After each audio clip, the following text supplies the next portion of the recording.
No. Oh, yeah, because it doesn't show us as being live on the agenda until it's actually the time. Exactly. Can you see? So you're seeing the slide deck right now? I am. We're good? Okay. Cool. I accidentally wore the same shirt once in a presentation that was in like the thing, and I was like, "Oh, it's the same clothes I'm wearing in the picture for my ID, okay, my photo." We got some people joining right now. 26. Awesome. People. Awesome. So, what do you think, Mike? We get started? Yeah, I mean, we can give it another like 30 seconds. Give it to 59 minutes. I don't think we're going to cut into people's time too much. Okay. Let's let them roll. Hello, everyone. And start saying hello in the chat. You know, we want to see who's out there. We're going to keep this an active chat. I went through some sessions today where the chat was dead. I want to see that. I won't be able to see the chat, but Josh can. So, hey, Melanie, she just connected me on LinkedIn. Awesome. Yeah, she told me that she's going to be coming in. Atlanta, very nice.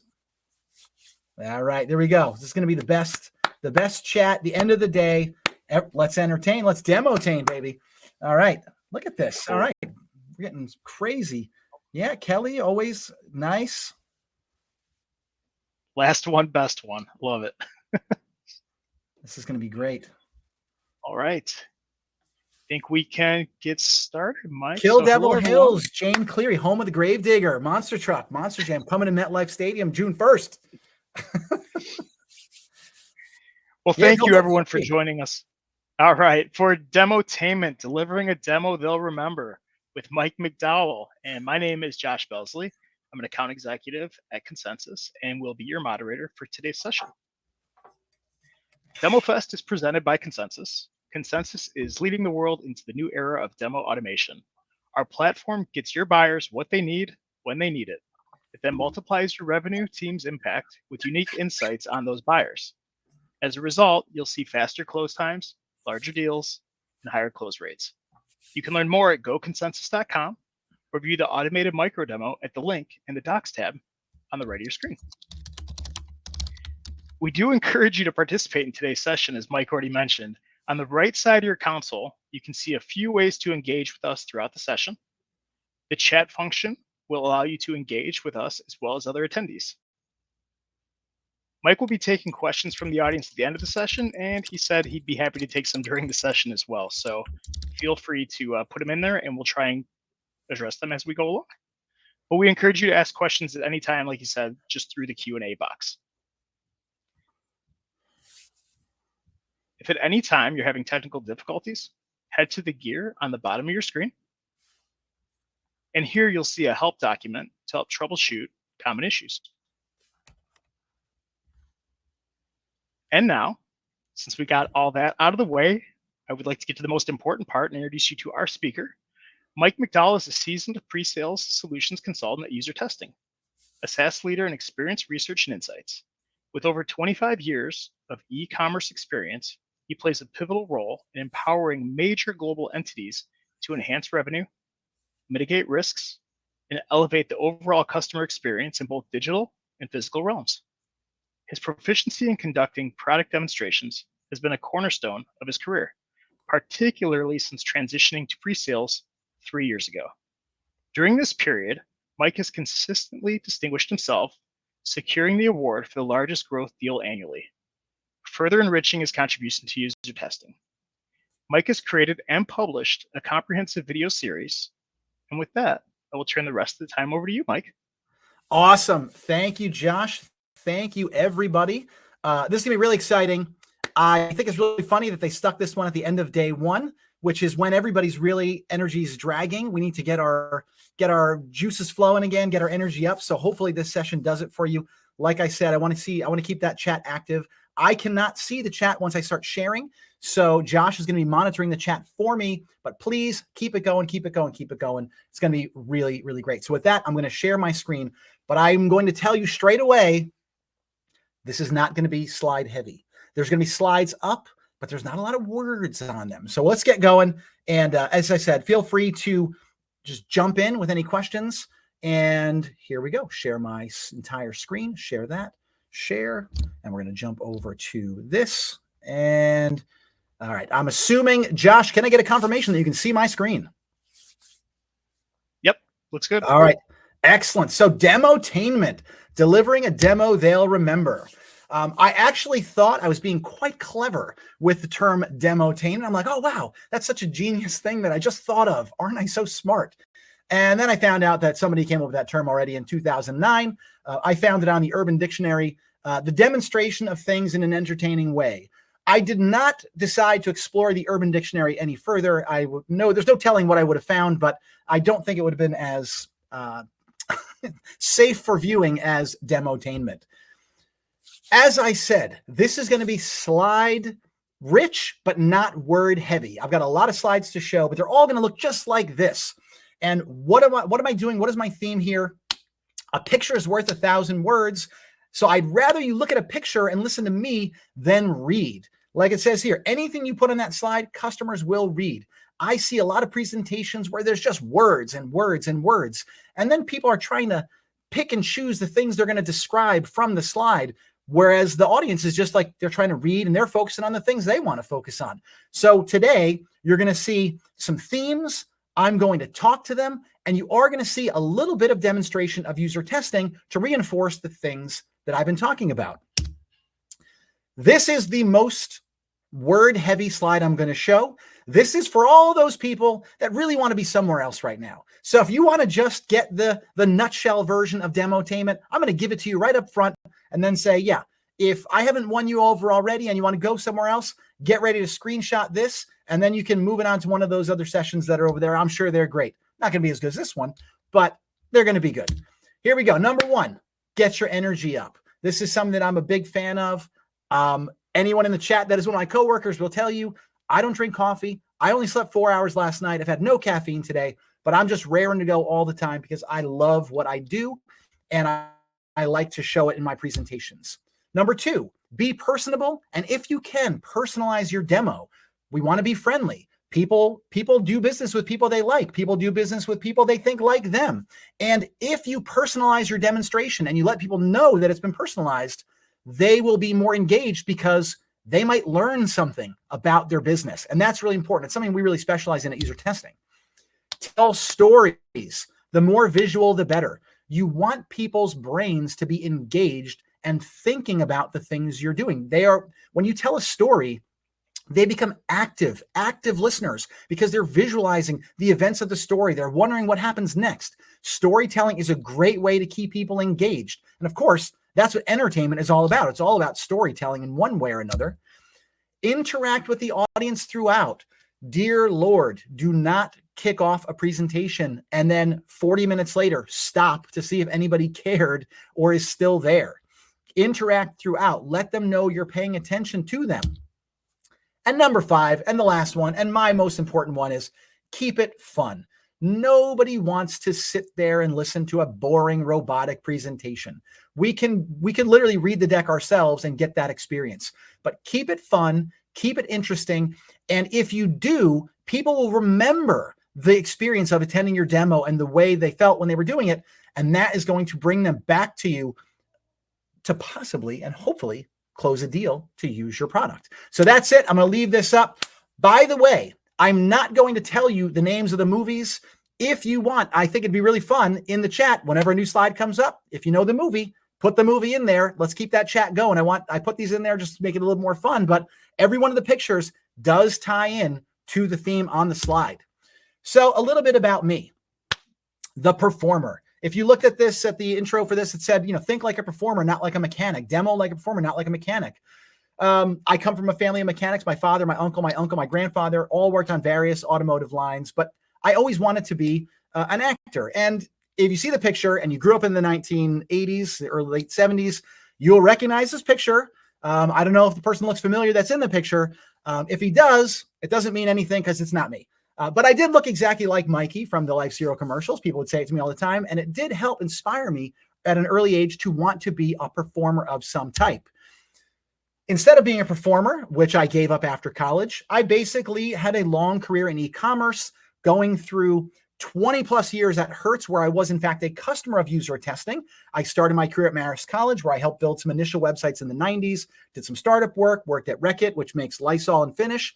If you're ever in a pandemic, work for the company that makes disinfectants. I will tell you that. That is a tip. And then at the very bottom is the Forum Theater. It's a small professional theater in Metuchen, New Jersey, where I did get my start working on stage as a stagehand. I was working till 1 o'clock in the morning, 5 nights a week when I was in 8th grade. But I kept my grades up. My parents let me do it because they knew what I wanted to do as a career. And again, I didn't sleep much then, but it all led to me being a solution consultant at User Testing. And feel free to scan the QR code. That'll get you to my LinkedIn profile. I fully expect that I'm going to have at least one, maybe one. Can I get one connection request at the end of this? I'll take one. I'd like more, but one is good.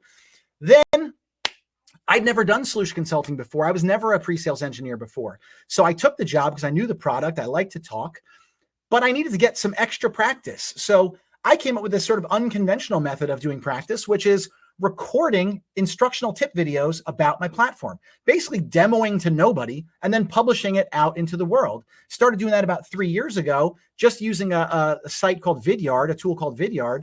And eventually it was suggested that I, put them on YouTube. So that's when Mic Drop Videos was formed. And, it's not a massive channel. It's more for me and, a small select of rabid enthusiasts. But I have a lot of fun doing it. And it really allows me to showcase my skills without an audience and then open myself up to the inevitable criticisms that come with posting things on YouTube. So again, you can go here. Feel free to subscribe to that channel if you want. And you see a lot of, not that everyone is concerned about user testing, and hopefully you'll be interested in user testing, but it's more about the technique and the enthusiasm, the energy, and the way that I deliver the demonstrations of the things that's really going to be aligned to what I'm showing off today.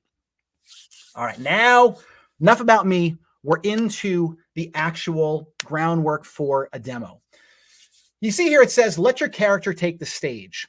And the reason I say that is because you don't have to present. It doesn't have to be you. It can be a character. I was picking my son up from college about a week ago, end of his junior year, and his girlfriend was with him, and we were sitting down having lunch, and she was talking about this final presentation that she'd given with the group. And she had said, I asked her how it went, and she said, yeah, it went really well, but everybody said that, or people said, not everybody, but people said they thought that I seemed bored and a little robotic. And I said, okay, why is that? Why do you think that was? And so she gave me a couple of examples and reasons why she thought maybe she was doing like that. And I said, the real reason is you're doing the presentation as you. You think that you have to act a certain way and, within a certain demeanor when you're carrying on a presentation because that's you. That's the way you think people expect you to act. But what if you take on a persona, like take on a character? And when you do that, it's very freeing that you can be this totally exuberant guy or girl that is doing this demo and talking about this product. I mean, I sure hope that everybody realizes that I don't talk like this all the time. It would be exhausting. But one of the things that inspired me, besides the fact that I have a theater background and a sort of an acting background, was sort of Disney. I'm not sure if everyone is aware that Disney refers to all of its employees as cast members. So somebody who's working at a cash register in a retail store in Disney World is considered a cast member because that person is playing the role of someone in the happiest place on earth, trying to make sure that every child they see is having the greatest experience of their entire life. Just like someone who goes on stage is playing a role of a character that is having some experiences that is very different perhaps from their own life. When you're in a Broadway show and you just had the worst day ever, when you go on stage, you don't bring that on stage with you. You let that go and you embody your character and your character's emotions and your character's feelings. And that's what we need to do when we're demoing. We can let our own baggage go, drop it off when we start the demo, and we become the character of the presenter. And, if you want to have some fun with it, you can name your presenter, give it a real character name, but you can be somebody else when you're presenting. Don't feel constrained by being yourself.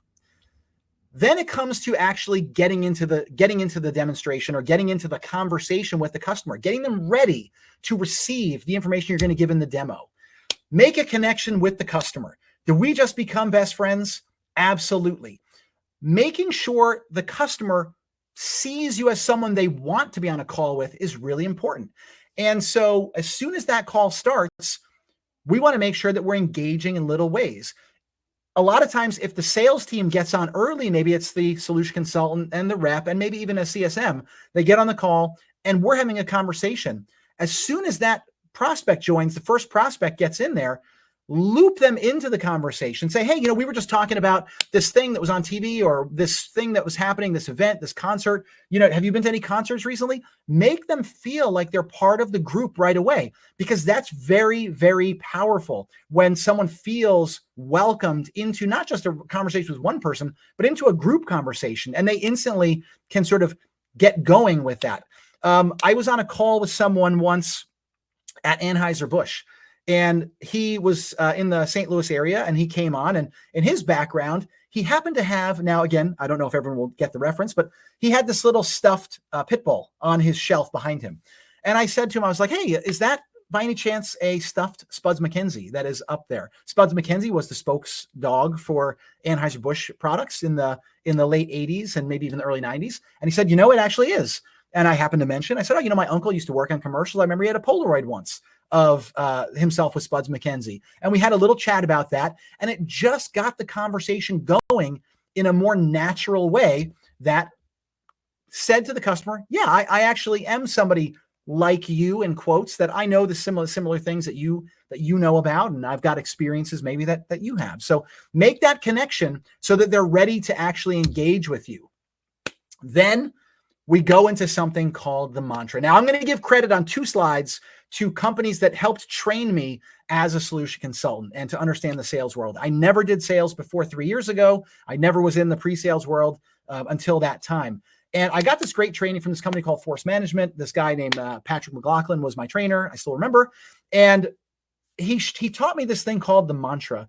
And it is where you basically repeat back to your customer the things that you learned in your discovery sessions. Hey, this is your current state. This is your pain points. This is where you'd like to go. And these are the benefits you're going to get when you go there. And hey, this is how we do it. And actually, this is how we do it better than everybody else.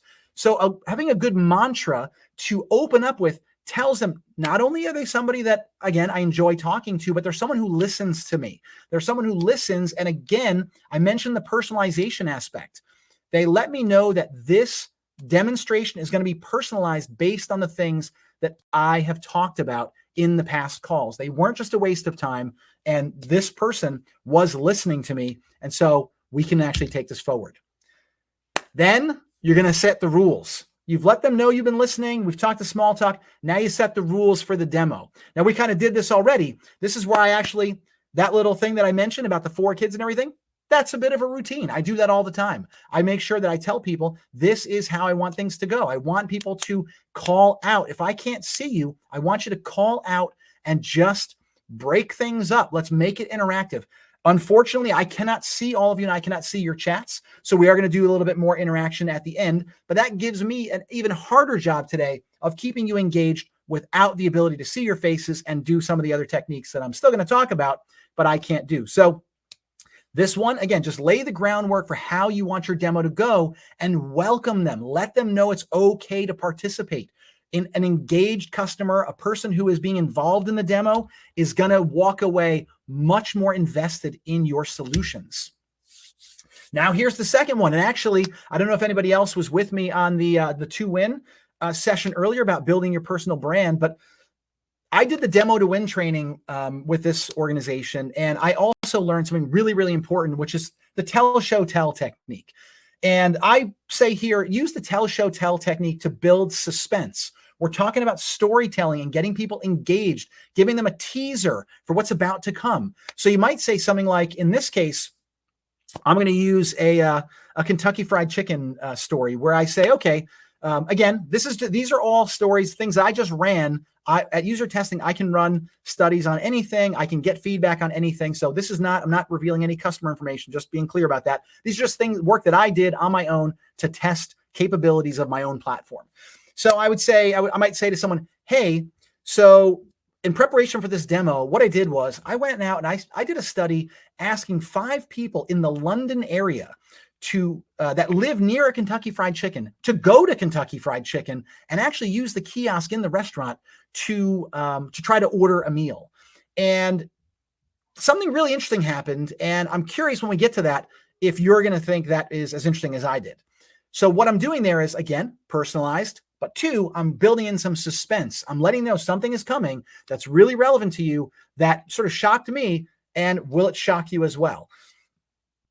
so that is a little bit of building tension. Also, the tell, show, tell method is used just in straight demos. When you are, you tell them, hey, I'm about to show you the output that you're going to get from a user testing research study. I didn't tell everyone in the group here. I know a lot of coworkers are on here as well. User testing is a customer feedback platform that we allow you to use to see the world, see your customer experience through the eyes of your customer. It's a video-based platform where people record what's called think out loud testing. As they're completing an activity, whether online, offline, on desktop or mobile phone, they are talking about what they're thinking as they go through it. So that's really what user testing is, and that's kind of relevant as we go through the rest of the platform. But always do the tell, show, tell. And when you're in the tell phase, this is something I cannot do here, again, because I can't see you, but make sure you get accustomed to stopping the screen share. Stop the screen share when you are talking and there's nothing relevant on the screen. If there's a discussion, a question, immediately stop the screen share so that the person asking the question knows and feels your engagement with them. They want to know that you're actually listening and not just waiting to move on to the next slide. And stopping the screen share is the best way to let them know you have my full attention and I want to answer your question. So tell, then we show them the thing, then we get back to tell them again what we just showed them. So it's a three-step cycle. Very, very powerful. If there's any folks here from the 2Win team, I'm going to suspect that there's not, but why not? I was at theirs. But it was very powerful training. And if you're looking for some training, I highly recommend the 2Win, the Demo to Win training. Moving on. Now that we've set the stage, we're going to get started with our demo, our actual demo. And there are some very specific steps that we're going to go through to make sure that people can consume the information as easy as possible. This is one of my favorite things to do, which is begin at the end. I'm not going to tell you what this movie is, but if anyone's seen Pulp Fiction, it kind of popularized the idea of starting at the end of the movie, and then you kind of see where it goes and what led to that ending. But beginning at the end, what I mean by that in a demo concept is you have the opportunity to start at the beginning and show them, all right, this is how you build a research study. This is what user testing is. Here's how you do it. Here's the mechanics of it. And if you do all that and you get the feedback, and then here's the output, and you could show that. But that's an uphill battle to keep people's attention because they have no idea what the payoff's going to be. They don't know if they care at all to watch how to build this thing or how to actually go through and learn each of the little nuances. So we start with the end. We give them the thing that they are going to value as a customer. So in my case, I show them the output of the research. I say that study with Kentucky Fried Chicken, here you go. Here's the output. Here's some of the data and little comments that I got from people. Take a look at this. Now we're going to go through the nitty gritty of what this looks like and what you can do and the value you can get from this output. So I'm driving with the value generation, the value creation. It is much more important that the customer, the prospect, sees value immediately because that is going to keep them interested, going like, okay, well, that was really interesting. How can I get that? Could I do that? Am I capable of this? You're an expert. Probably it's easier for you than for me. Those kinds of questions will start coming, but starting with the end is the key so that they know what to get. It's almost like when you look at a recipe, right? When you look at a recipe in a book or online, they don't show you a picture of the ingredients at the top. They show you a picture of the finished product. This is what it's going to look like. This is what your food is going to look like. Now go down and I'll show you how to do it. And so that is exactly what's at play here. Now that we said we're going to what the output and the value is going to be, we have to let them know how to connect the output to something that they maybe already understand. So align with well-known schemas. Now this movie, which I'm not going to tell you what it is, hopefully people have already gotten it in the chat.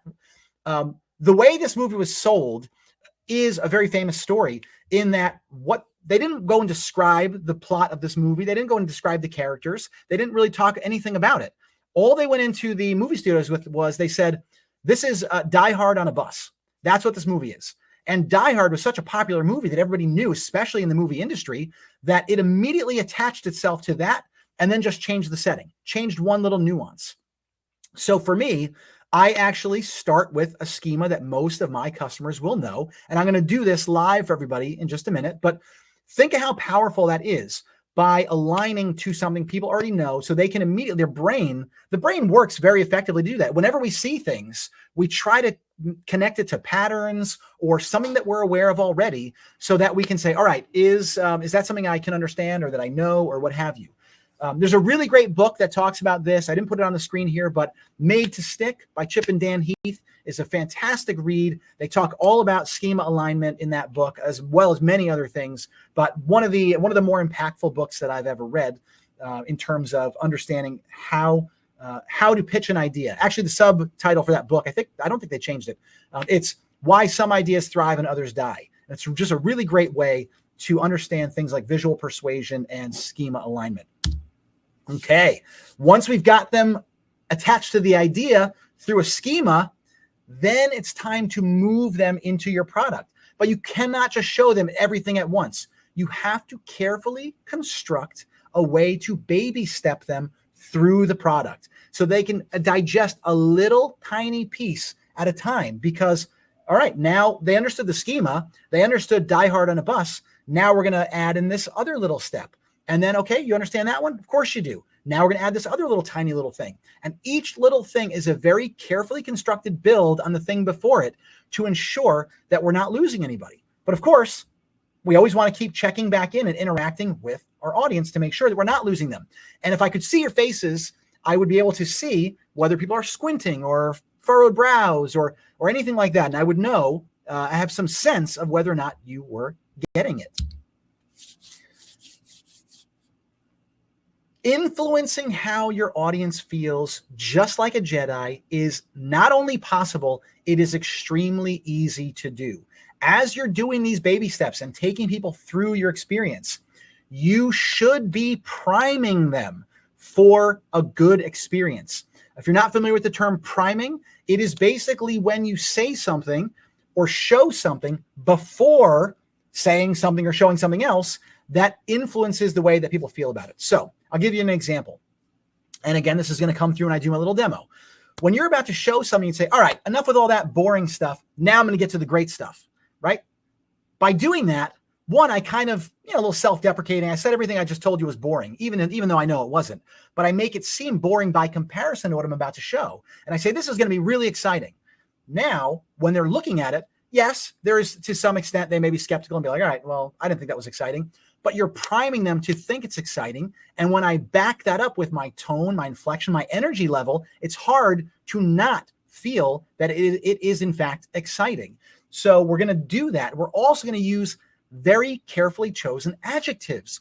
When we use adjectives before we show something, again, it influences how they feel. Like, all right, the other stuff I showed you was great, but this is the cherry on top of my experience. You are going to love this. This is going to make your life so much easier. And then you show it. It is a very powerful way to influence your audience to see your product the way that you see it and the way that you want them to see it. Very, very powerful way to get your audience on board with you. With that, we are now going to switch into the demo of the demo. I am going to show you user testing and how I use these techniques. All right. So what you're looking at is the output of a demo that I built on the Hertz website. Obviously, I worked at Hertz for 22 years. I basically built the original Hertz.com back in the late 90s. And I was involved with virtually everything in every aspect of e-commerce. So I love using them as my guinea pig because I know so much about it. This particular task, you can see right here, was this task. Take as much time as you need to find the promotion that saves you the most money on a rental in Orlando next weekend for the car of your choice. Now, what I do is I say to everybody in the audience, I go, all right, because mostly I'm dealing with product people or research people or designers. I say, all right, anyone in the audience, please raise your hand if you, and please follow along in the chat. I know I've got some really smart people in the chat here. So please raise your hand if you've ever used a tool like Google Analytics or Adobe Analytics, something like that.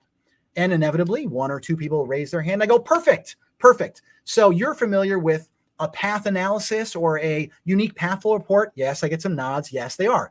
Now I've established the schema and I go, all right, this is exactly that.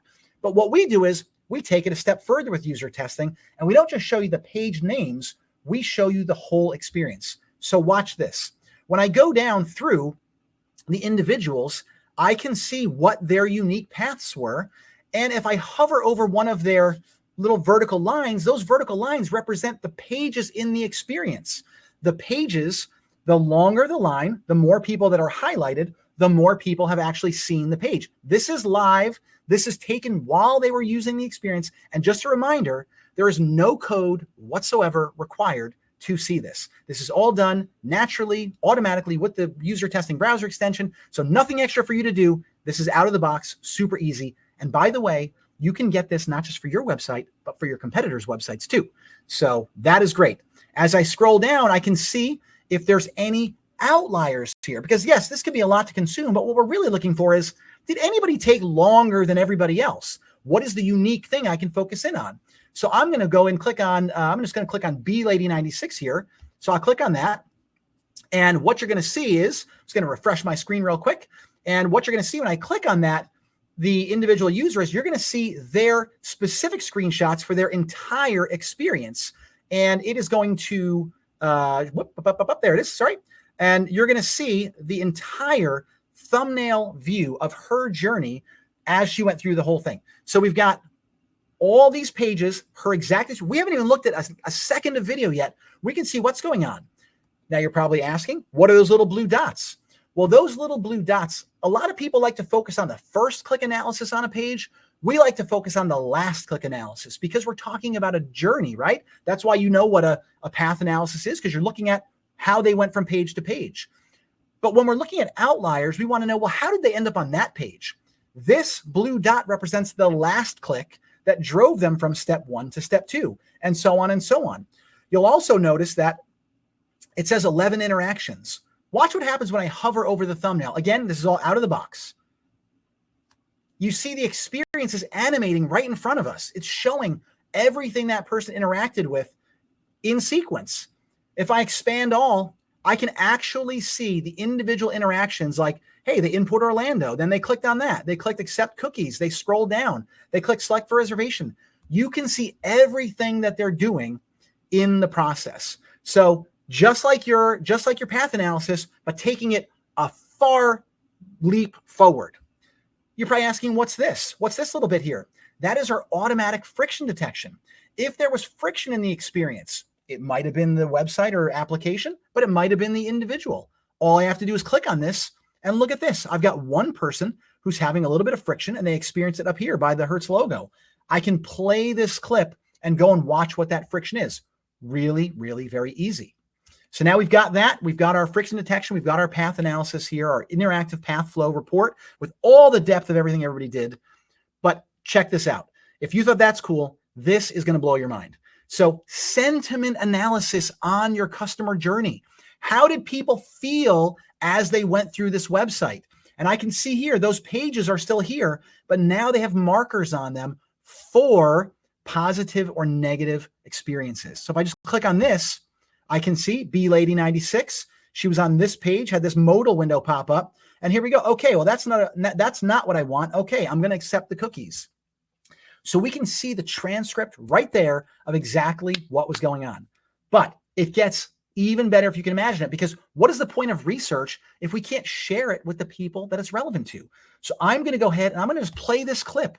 It is going to take me right into my experience and show me my transcript. Here's all my sentiment analysis along my video. When I hit play, it takes me right to that key moment, what's on the screen. All I have to do is highlight this text, say make a clip, hashtag it, dislike. We're all familiar with hashtags, right? Say it was negative and save my clip. Now, when I go back to the top, I can switch to my notes and clips, pick any clip right here and just say share it. Anyone on the account can view the clip, or anyone with the link can view the clip. If I don't want people to have access to user testing, anybody can see it. So I can just copy the link, or, we've got Slack and Trello and Teams integrations. We can do that. But I just copy the link. Boom. I share that out, and they are instantly looking at a video of a customer having a problem on a website. Nothing will generate more support for the work that you want to do than showing the stakeholders videos of your customer. And then just two last things here. I know we're going through a lot of things here, but look at this. We've got one more view, the intent view. This is a combination of AI and manual intervention that you're seeing on the screen here. Anything that's lowercase is automatically done by user testing.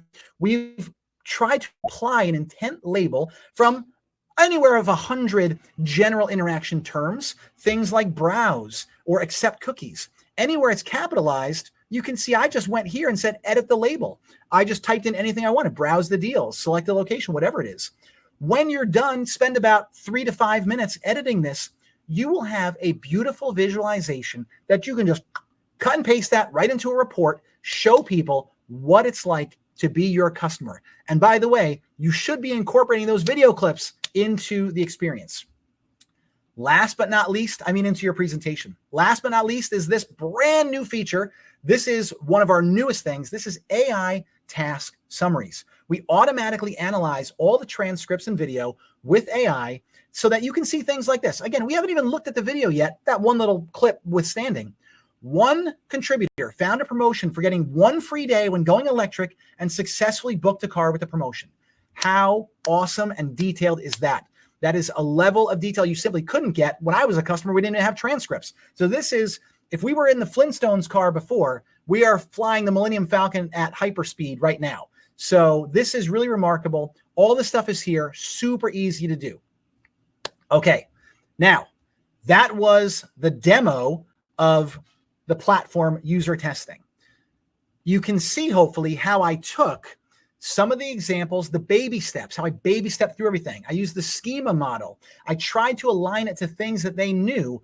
And then I basically kept reassuring them, yes, you know what this is because you're super smart people. I'm telling them, yes, you guys are the experts and I'm showing this stuff to you. So I'm making them feel good about themselves as we're going through the demo, and I'm making sure the demo is an easily digestible, but yes, Memento. Now I can see the chat. Memento, speed, people are getting it. Memento. I used to have a copy of Memento for myself, and I had a separate copy that I would lend out to people because I didn't want them to have my actual copy. I think it's one of the greatest movies. All right. Is this so far? We're going to do a little, I want to see in the chat. So far, just have you heard anything that is going to help you in a demo going forward? Just this, I normally say don't ask yes or no questions, but have you heard anything that you, okay, yes, we got one yes, yes, yes, absolutely, all caps. I will take that, John.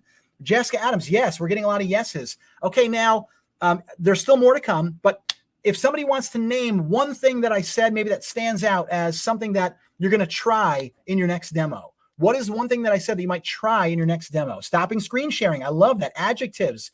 Yes. Exciting. Love it. I should be using more adjectives as I answer. Stop sharing, go on camera. I will say, Robert, that was one of the most effective things for me. And it is such a powerful thing.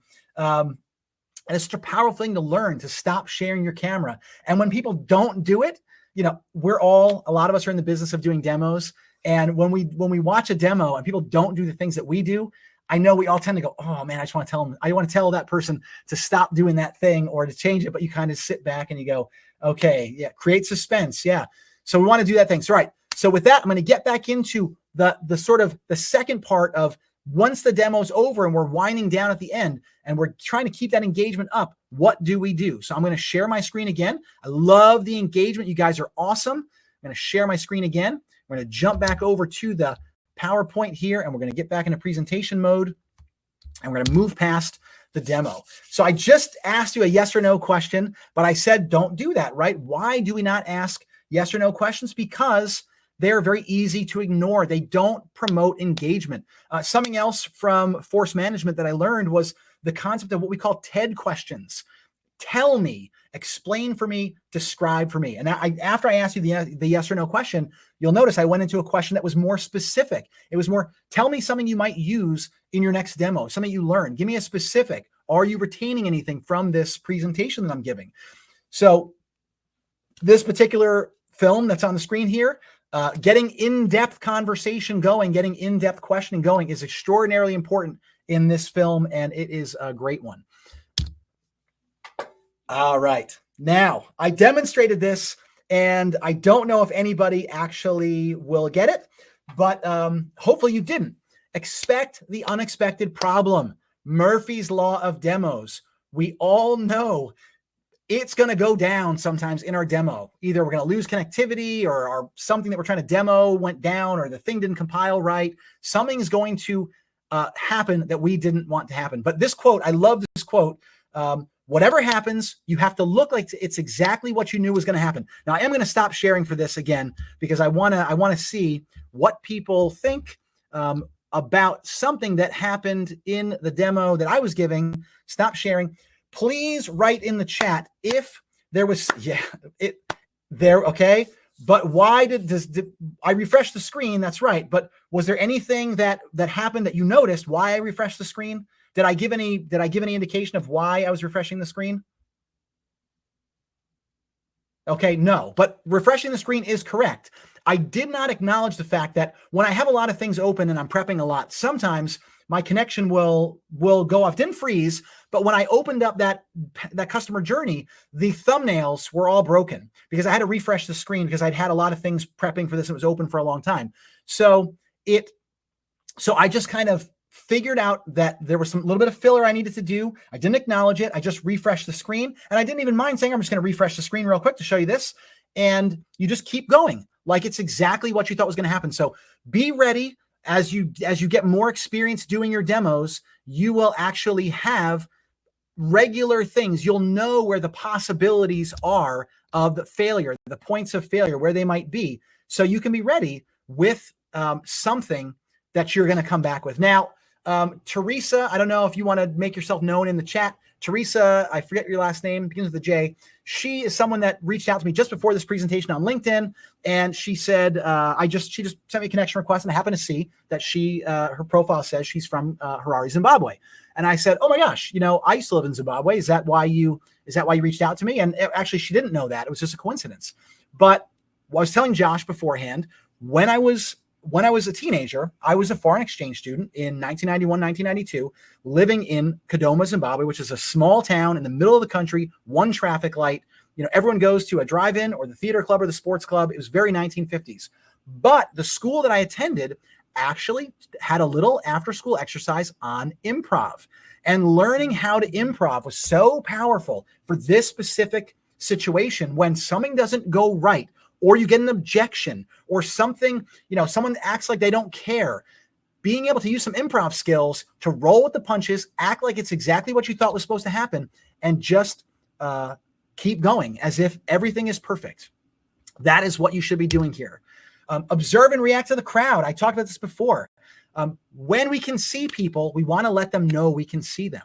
One of my favorite things to do is when I see somebody yawn, we've all had, just so you can all see and feel, a little camaraderie, just put yes or no in the chat if you've ever seen someone yawn during a demo. When someone yawns during a demo, though, I use as an opportunity to engage. And I'll say like, Irina, I saw Irina's in the chat, one of my coworkers. Irina, I'm clearly putting Irina to sleep. My gosh, I guess I better work harder. Hopefully everyone who's not on camera is not sleeping right now, and I've got your attention. And what will inevitably happen, this literally happened this morning. I was on an internal call and I did this. And the person 98 times out of 100 will smile, laugh, sort of shocked. But what's happening is they're getting a burst of adrenaline really quickly because you called on them and you pointed out that they're yawning. But then you immediately pivot and go, I'm just kidding. It's fine. It's the end of the day. I get it. And, we're just having fun. Hopefully, it's great. And it just gets everybody. And then you go, oh, yeah. And by the way, Josh, you better be ready because I'm calling on you next. Now, Josh is like, wait a minute. Is he going to call on me? I better be ready. So you just kind of get everybody a little bit, again, building that suspense. Hey, he might just call on me. Going back to that slide with Schwarzenegger at the beginning, I refer to this as sort of like the teacher method or the kindergarten method where, hey, if no one asks me questions, I'm going to call on you. So be ready. Reward participation to encourage more. People are afraid to ask questions and participate. They don't want to seem dumb. So when they do ask a question, we got to act like they are still super smart and give them a little bit of a reward for participating. And this is an anecdote that I use all the time. Feel free to steal it if you want. When someone asks me a question for which I already know I've got a great transition to show that thing, I always say, actually, you know what? That was a perfect question, Robert. If I was a magician, you would be what would be known as the plant. You're the person that I put in the audience to ask me the perfect question, hand me the broken watch when I need it, when I ask for it. You're going to come up on stage and do the thing exactly that I need to be done. So thank you for that question, and I'm going to show you the answer to that right now as part of my demo. Now, when you do that, you've totally diffused any possible anxiety they had about doing the demo, about asking the question, and they feel great. Like, oh my gosh, I'm part of the show now. I'm part of the demotainment exercise here. So reward that participation and you will get more of it. Then we're done with the demo. We're done with the questions. We've shown them the output. Now they've seen it. Now it's time to show them how it's done because they want it. They want that research. They want to see, how do I get that view of my customers, my competition's website? How can I see what their customers are doing? So now you've got them hooked in and they want to see, how is that sauce made? And so now you can actually show them and they're engaged. And when you take them through that, use the same techniques we talked about before, baby steps, schemas, and make sure that they feel like they're capable of doing it. Now you're into the wrap up. As we're wrapping up, I got about 3 minutes left before we get into the Q&A. We're wrapping up here. Ask the customer to visualize their future with your product. This is a very specific thing that you should very specifically do. I mean, very specifically. So at the end, you will say, I saw Lena, one of my coworkers is in the audience. I'll say, Lena, so now that you've seen this, is that something that you can see yourself doing? And yes, it's a yes or no question, but it's different because it's a visualization question. And Lena will go, yeah, I can see myself doing that. And then I'll go, okay, what is the first thing that you would want to get feedback on? Would it be something on your site, a specific feature, or would it be about your competition? And she might go, actually, first, we probably will do our own site, and I would want to test this specific feature. What I've done now is I've created a situation where Lena is actually seeing herself completing one of her business needs with my product. She can actually see it, and now it's part of her visualization, and she's vocalized it. So everybody else that's part of her team can see where they should be using the product, in this case, user testing. And if you want, you can ask a second person to drill in on a different part. So you can say, okay, now, Josh, the build part, you saw the first part. You probably thought, oh, Mike, you're an expert. You could probably do that easily. But now that I showed you the templates and how simple it is to get started with these fill in the blanks capabilities, do you think you'd have any trouble doing that? And then Josh might go, yeah, no, that seems super easy. I could totally do that. So we're building support for the ability to get this all done. And then at the end, we basically, what we're going to do is we're just going to wrap it up, say, thanks so much for your time, which I am actually going to do right now as we're getting into the Q&A portion. I'm going to say, thank you so much for your time. I'm going to see the chat in 2 seconds. I'm going to ask you a question. I hope you put it in the chat. This is really fun for me. I hope everybody can see that. Again, my energy gets up when I'm showing someone something that I care about, that I think can benefit them. So I love the business that we're in about pre-sales and solution consulting and really getting to share everything. So this is a tremendous fun for me. It was a huge honor to present to you guys at Demo Fest, have you hang in there with me at the end of day one. And I'm going to stop sharing now just so we can do a little bit of Q&A. And hopefully I'll see a bunch of resounding similar things in the chat. So I'm going to get out of this. I'm going to go back to the chat and I'm going to stop my sharing. All right. So I see a couple of things. I see some thank yous. Thank you. Your passion's contagious. Okay. What I want to tell you is that was the last technique. That last technique that I want to use is when you tell people how much fun it was and how excited you were to share it with them, and then you're looking at them, they will respond with similar feedback back to you. And that is leaving them with the feeling of, that was great, man. That was so fun. It was, now I'm being honest. It's not an act, but as much as I told you to act, it's not an act. And it is contagious. And there is something called the reciprocation principle. When you've just given all of this to your audience and you've given them your passion and your excitement and your time, and you thank them, you act like it's they gave to you. You guys just gave me your time for an hour on a Tuesday to sit here, and there's 4 other sessions you could have been watching. I really appreciate it. And I do mean that. You can get a lot of engagement and they'll walk away feeling terrific about it. All right. Any tip, Michael, for coaxing a demo participant to come off camera? Do you mean to go on camera? I assume that you mean go on camera. Yes. So this is a touchy one, because if people don't want to be on camera, they don't want to be on camera. But sometimes what I'll do, and again, when you try to use humor in a presentation, it will be effective most of the time, depending on what kind of humor you try to use. Don't tell jokes, but just be humorous. But it will.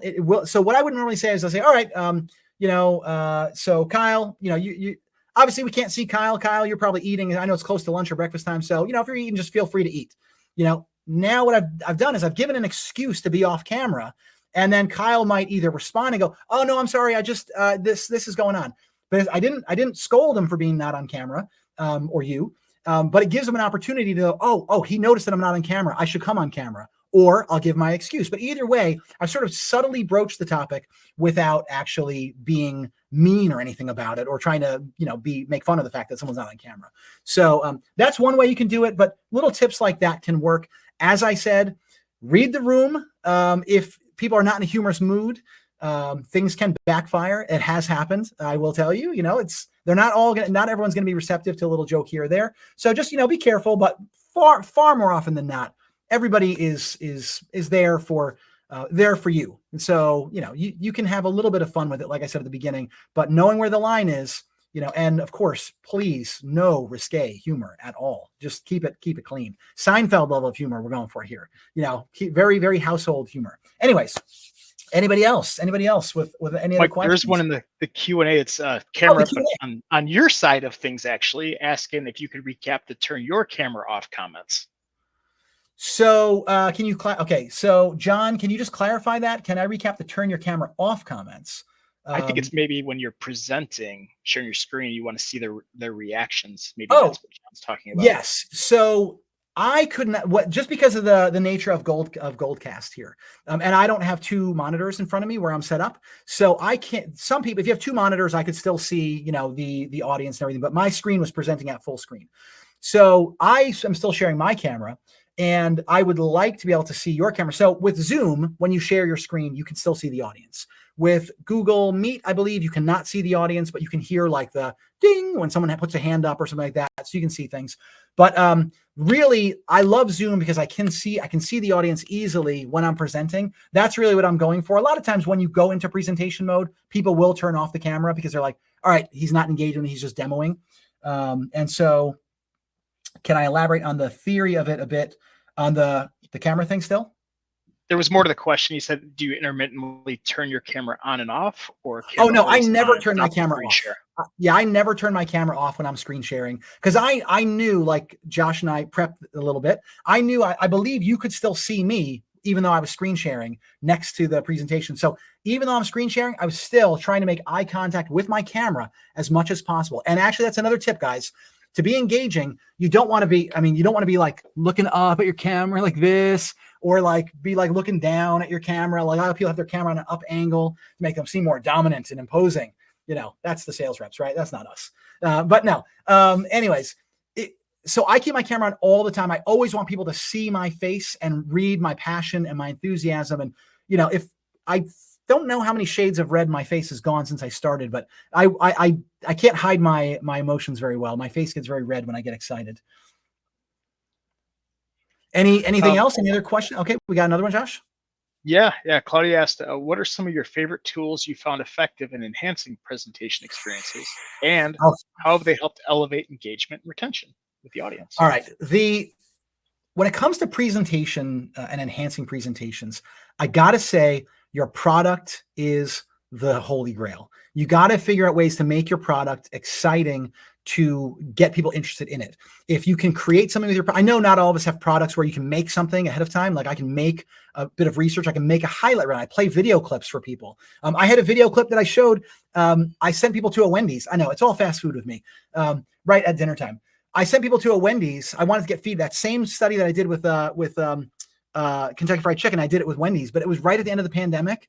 And I had this great video of a woman going to Wendy's and walking up to the doors and she's on camera. She's trying to get in and it's locked. She's like, I'm here, I promise, but it's locked. They're doing drive-through only. I can't get in and use the kiosk. Things like that, where you can have this just a fun story, something to augment your presentation. But I am a very firm believer in slideware is like, I don't like slides. PowerPoint was created as a visual aid. It's a visual aid. It's not meant to be your presentation. I went to this one conference once in New York City, and this guy was up there and he goes, look, I didn't want to create a PowerPoint presentation, but they told me I had to. So my PowerPoint presentation is literally going to be everything I'm going to say. So, and he literally just went and did word for word what was on the slides. It's what he said. And it was the most boring thing I'd ever seen. So preparing for your presentation, making it customized, knowing exactly what you're going to do. That is something that a lot of people in our world will fall victim to, is they click on things randomly in an experience, and it's a bold move. You can do it. And if you're really trying to put your money where your mouth is, you can do it sometimes. But if you don't know what's going to be under that button click, don't click it, because it could blow up in your face, could not work. You could send you down a rabbit hole. So always know exactly what's going to happen. I knew exactly everything about that demo. B-Lady, I know what feedback to click on. I knew everything about it. So I know what I'm going to show. But as far as other tools go, it's just me and my platform. That's my tools. And so I know that maybe that isn't going to work for every situation, but I try to let my platform speak for itself, for my product, when I'm doing the demo. That's great. Sorry, Mike. that doesn't really help. I think we have time for one more question here before we have to just kind of do our outro stuff. And John's asking, is there any recommendations you have for how to handle a meeting when it's obvious by their tone, questions, body language that they don't really want to be in the meeting or don't want to spend their time with you? Yes. So obviously for every person, this is going to be a little bit different, because the objections and the pain points are going to be different for every kind of a demo, every kind of product. But I'll give you an example from my own world and how I handle it. So as I said, storytelling, right? So I'll do a personalized demo for somebody, or I'll show a bunch of insights to a product team, and I'll say, all right, John, what do you think of those insights? Was there anything new that you didn't know there, or and then you're going to give me that stoic expression and go, just like people said it on the demo to win. So what? Like, I know all of this. Like, why are you showing me this? And I go, right. I go, actually, now this is where the improv comes in. I actually expected you to say exactly that, because I've been in your position. I know you know all this stuff, but no one's listening to you, right? People don't listen to you when you tell the stakeholders, this is what is going on and this is why we need to do this. You're not getting the credibility inside the organization and the respect to get people to buy in based on just your opinion. So what we're doing here is we're giving you a way to put your customer in your pocket, in your toolkit. So when you go with your idea now, that obviously you know these things, but you're going to show a customer experiencing the thing that you've already told them is happening, and then they can't deny you. So they're going to say, oh, our customer's saying this, not just Mike. Well, I guess we should listen, because that's our customer. We can see a video of it right here. So whatever your version of that can be, that's one option. The second option is stop. Just stop. Acknowledge that there seems to be a little bit of tension or something's going on in the room, and just start going into a little bit more discovery. Start saying, like, I feel like there's a little bit of tension here. Is this not going the way you'd hoped? Or it doesn't seem like it's going the way you hoped. What were you hoping to get out of this? And where do you feel like it's not happening for you right now? So give them permission to give you that feedback that yes, I wanted to see something different. And that just happened to me. I was demoing to a very, very large customer, that I won't say who it is, but one of the largest companies. And halfway through the meeting, they're like, this is not what we wanted. We wanted a platform overview. We didn't want to hear about the company and the services and the pricing, or whatever. We wanted to see how the thing works. So we said, all right, what we're going to do is we're going to pivot right now. And as a good SC, I was waiting at the ready, hearing this tension, loading everything up on the side. Like, we'll spend the next 30 minutes doing that. We'll schedule a follow-up 30 minutes immediately where I can finish taking you through it, if that is okay with you. And they went, yes, absolutely. And at the end of the second call, they absolutely were singing our praises, and we're like, yeah, this was great. We loved it. Thank you for doing this, getting back to us so quickly after the first call. So there's a couple of ways you can do it, but I think that has wound us down to the end of the Q&A. And I'm just going to say thank you one last time. You guys were amazing. This was my first time ever presenting at a big conference like this. I've never done this before. I don't have a script. I just went with my gut and with my passion and the slides that I presented and the theme. So with that, I say thank you, and I kick it over to you, Josh. And thank you, Josh and Consensus, for hosting me. Thanks, Mike. That was fantastic. I think one of my favorite comments in the chat was early on saying, pro tip, hire someone with a theater background. The energy was fantastic there. So thank you so much for doing that. I am going to pull up this last little bit here for everybody. Okay. So again, Mike, thank you so much. We're very excited to be bringing DemoFest on the road again as DemoFest X. We had a great time in San Francisco in February, and we can't wait to bring you the event to London and New York City again later this year. You can register to join us at either of these events at demofest.com or at the link in the Docs tab on the right of your screen. We also encourage you to stop by our expo hall to visit our premier partners of DemoFest. Remember, there's no transfer of money involved in this event, so all our partners here have gone above and beyond to contribute to making this event a success for all of you. So thank you everyone for joining us for the session, and thank you, Mike, for that valuable insight and knowledge. That's all we have for today, and we'll see you all tomorrow for our keynote session with Keith Naka at 8 a.m. Mountain Time. We'll see you soon. See you in the chat on day 2, everybody.